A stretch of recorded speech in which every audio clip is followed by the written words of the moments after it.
Hello everyone, Leo here, and we are now 40,000.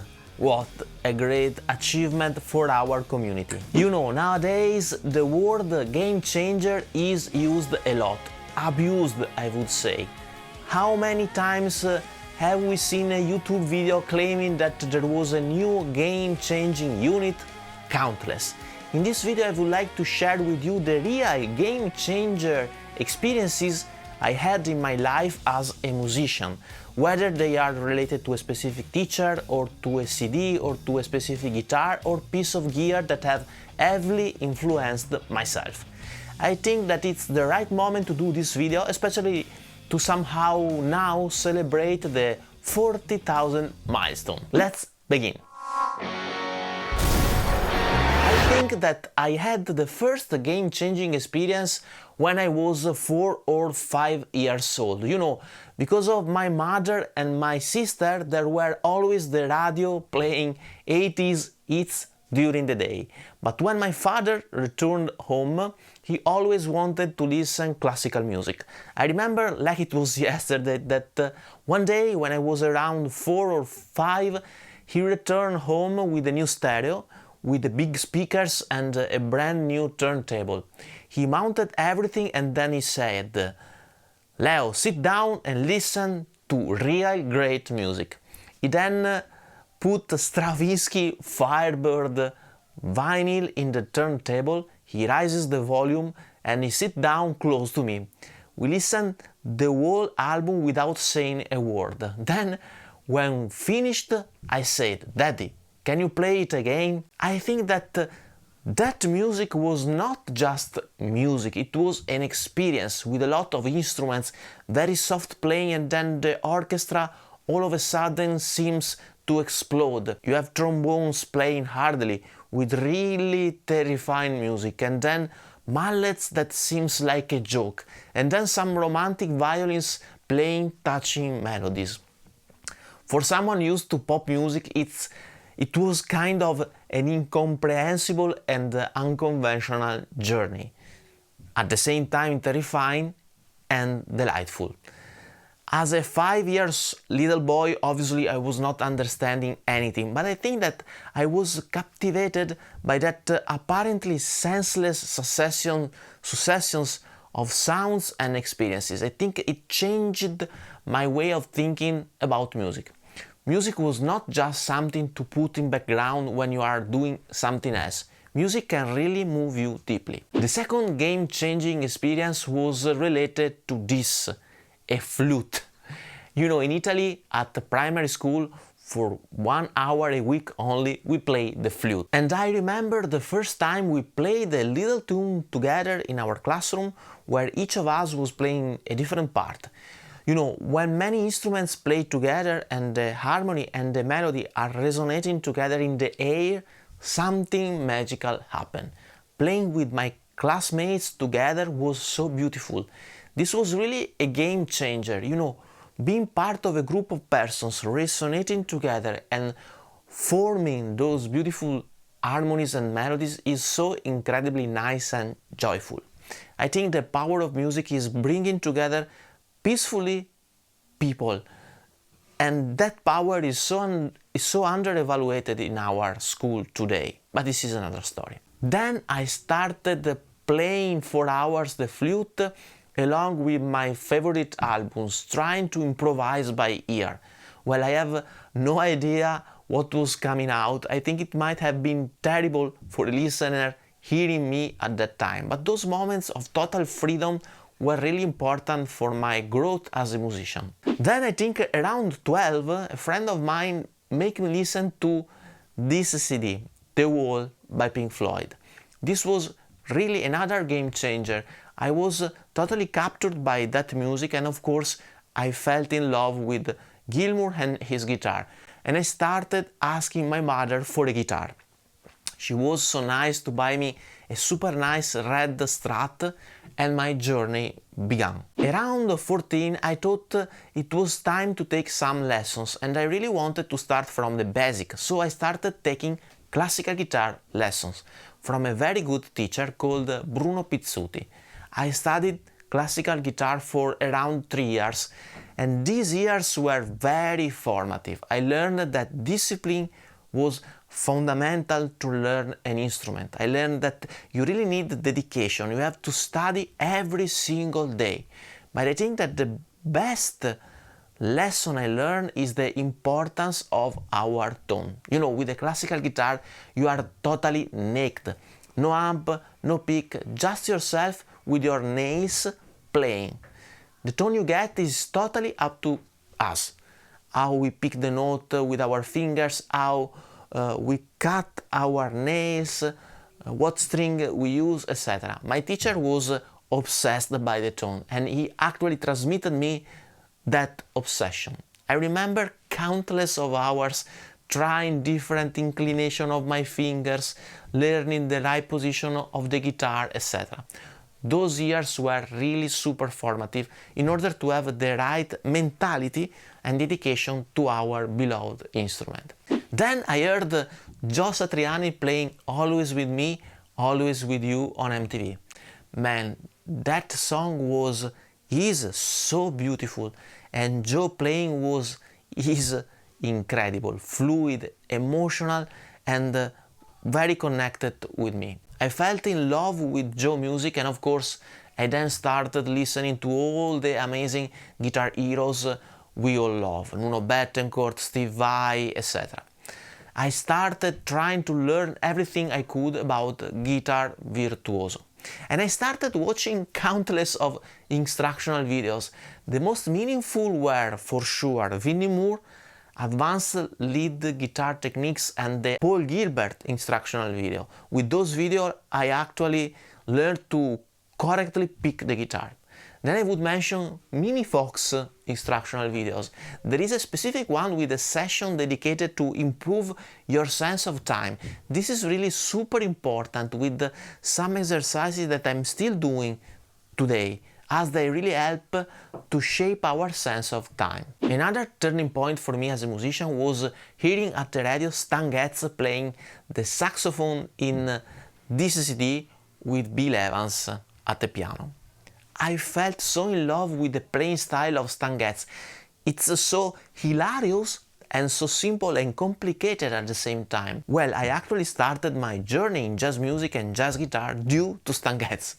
I was so fascinated by jazz music that I started to take lessons at the jazz music school.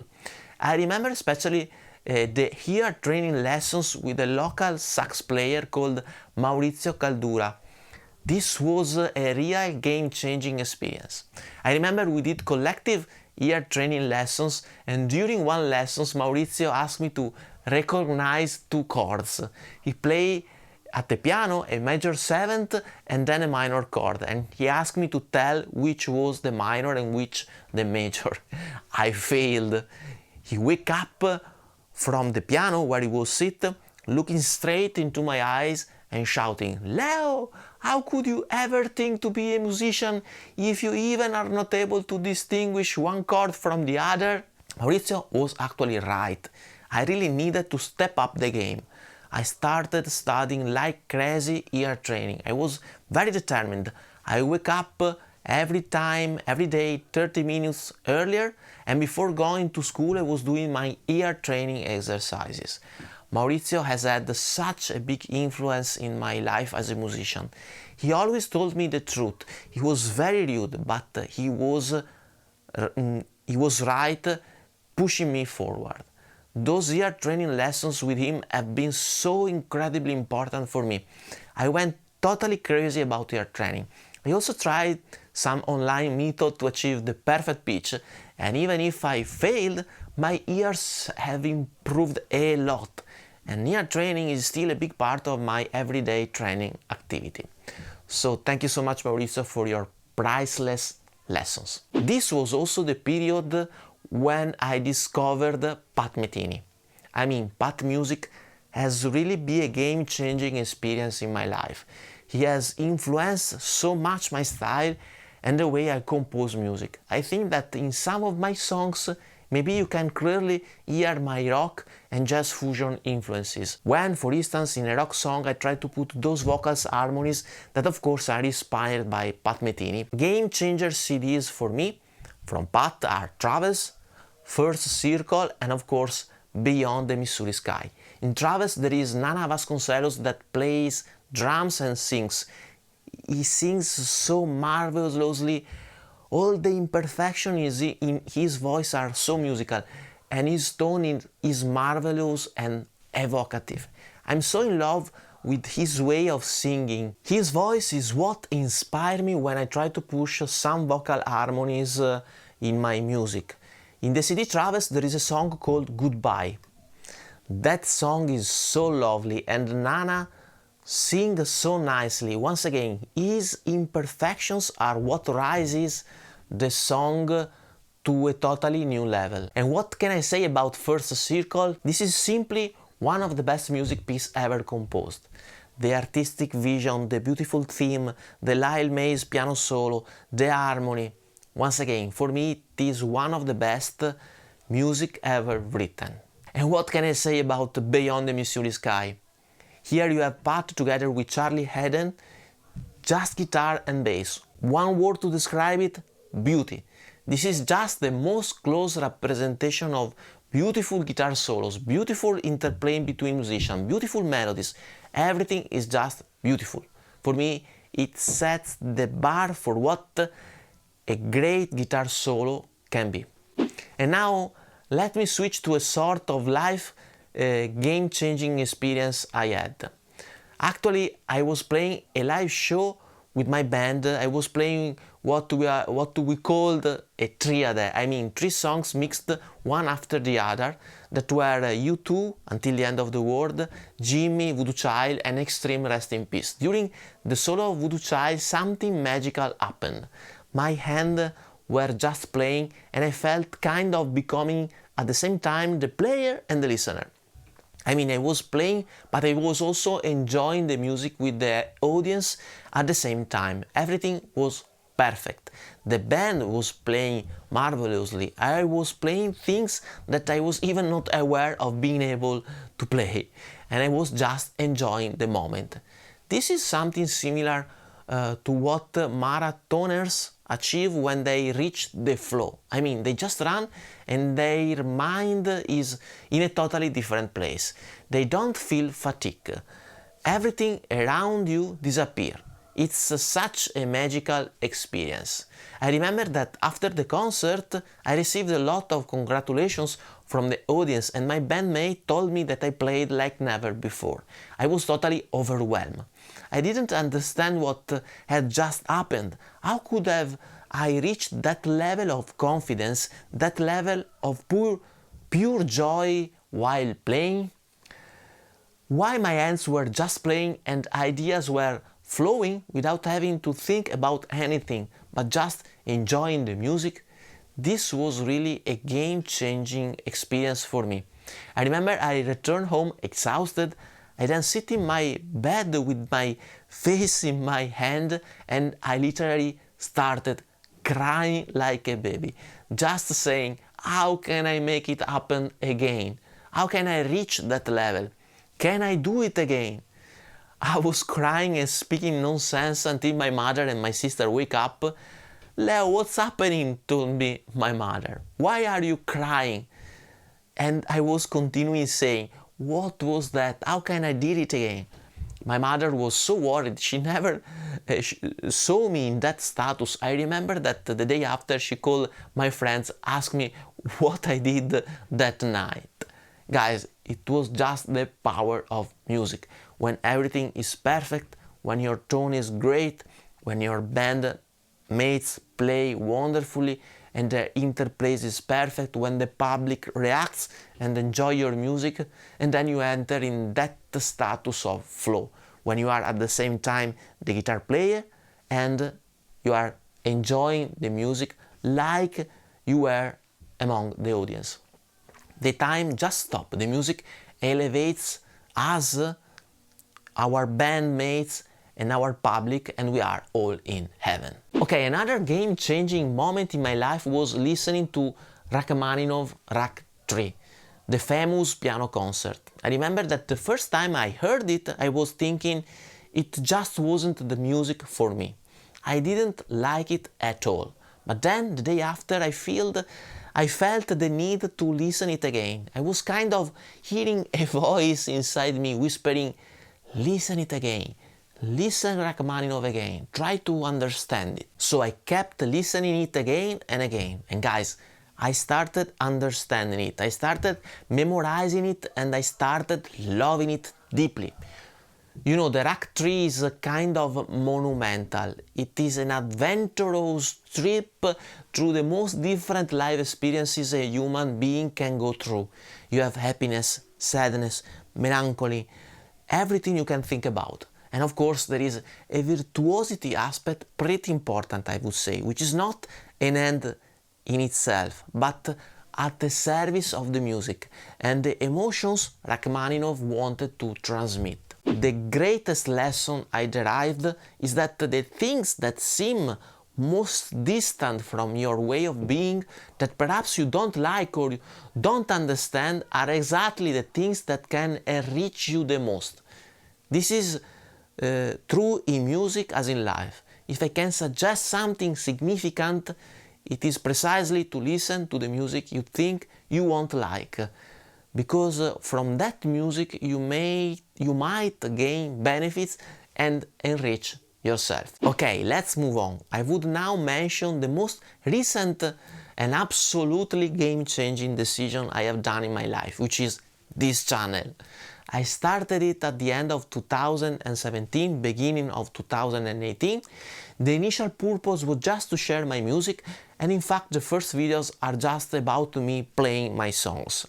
Then, little by little, the appointment with the video for the channel started to become more and more meaningful, and I started getting some response from our community. Then I was about to buy a reactive load and I started making an Excel comparing the third reactive load to the two notes captor in order to decide myself which one to buy. Once I decided which one to get, I thought that maybe my decision process could have been interesting for someone out there. And I created a specific video, third reactive load versus two note captor, with the prodrome of my comparison chart and sound tests. And the video actually was quite a bit appreciated. Therefore, I decided to use the principles at the basic of that video also for comparing amp modeling pedalboards, which were kind of becoming the new market trend at that time. So I created the video Moore G250 versus Ottone Ampero. And basically it's thanks to that video that the channel started getting some traction and growing. And here we are, guys. I think that this video turned out to be much longer than I initially thought. Let me finish saying that I'm so incredibly grateful for being part of our community. Sharing my music with all of you is so rewarding. I write music since I was a child, but it's thanks to our community that my music actually has now a meaning, a scope, a purpose. So once again, thank you so much for being part of our community, and I really hope we will stay together for a long time. I hope to be able to be useful for some of you, to help you improving your tone, and why not to be able to transmit to some of you the emotions hidden in my songs. Thank you and see you soon. Bye bye.